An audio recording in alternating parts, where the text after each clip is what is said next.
Te llega un paciente con artralgias y tú no sabes cómo enfrentarlo, tienes que saber qué preguntar. Quédate, aquí te lo enseño.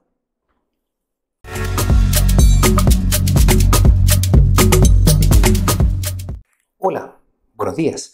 Mi nombre es Alex Vidal, soy médico internista. Hoy día vamos a conversar sobre la historia clínica reumatológica. Este tema es súper importante porque tenemos que orientar siempre el diagnóstico de tal manera en que podamos ir descartando los distintos tipos de causas. El principal motivo de consulta de una enfermedad reumatológica de un paciente que la padece es generalmente la artralgia.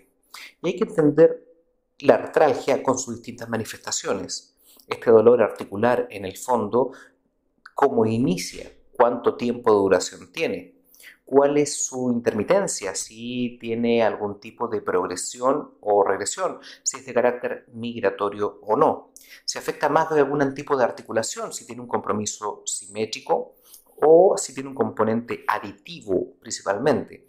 También hay que tener en cuenta, en el fondo, si el paciente presenta un compromiso de articulaciones pequeñas o de grandes articulaciones.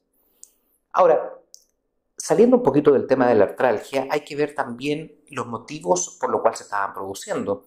Y siempre tenemos que ver cuáles son los eventos iniciales o eventos desencadenantes que pueda llegar a tener.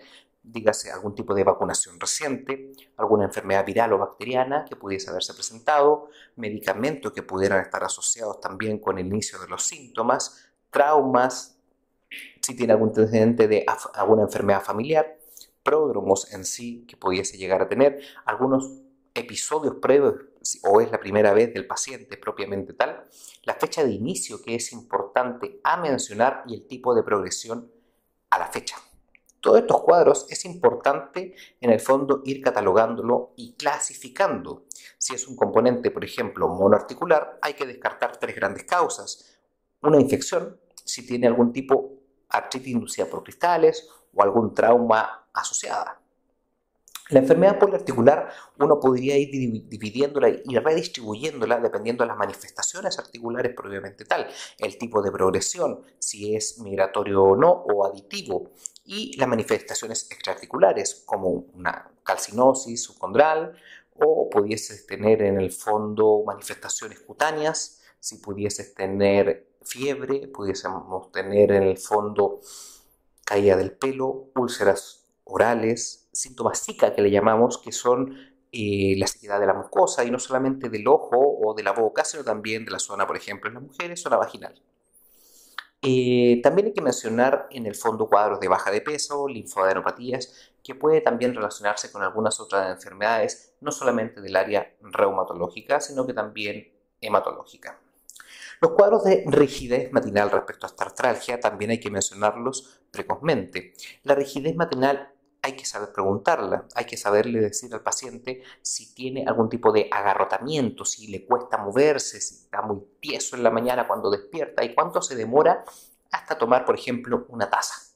Eso es importante mencionarlo de esa manera para saber en el fondo si podemos ver si esa rigidez matinal es real o no. Muchas veces el paciente me dice, no, mucho tiempo, pero finalmente, ¿cuánto es eso? 2 minutos, 3 minutos, 5 minutos, 1 hora. Por eso es importante aclarar cuánto es el tiempo de la rigidez matinal. Otro punto interesante de esta artralgia es que vamos a tener que irla caracterizando respecto al nivel de dolor propiamente tal. Y generalmente colocándole una nota. La escala de EVA me permite en el fondo intentar orientar de una forma más objetiva los dolores. Hay que entender también que todo paciente con estas enfermedades reumatológicas tenemos que también preguntarle sobre su actividad sexual. Y esto va relacionado directamente con algún tipo de artritis reactiva o de carácter gonocócico que pudiese también tener relación.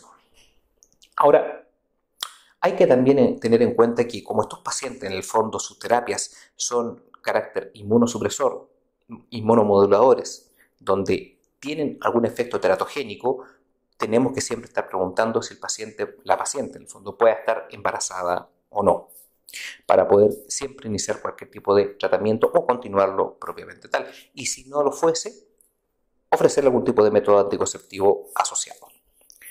Siempre la historia familiar es importante mencionarla. Siempre en el fondo un paciente que debuta con un lupus, con una artritis reumatoide, pudiese tener en el fondo algún familiar propiamente tal que lleve a tener la enfermedad.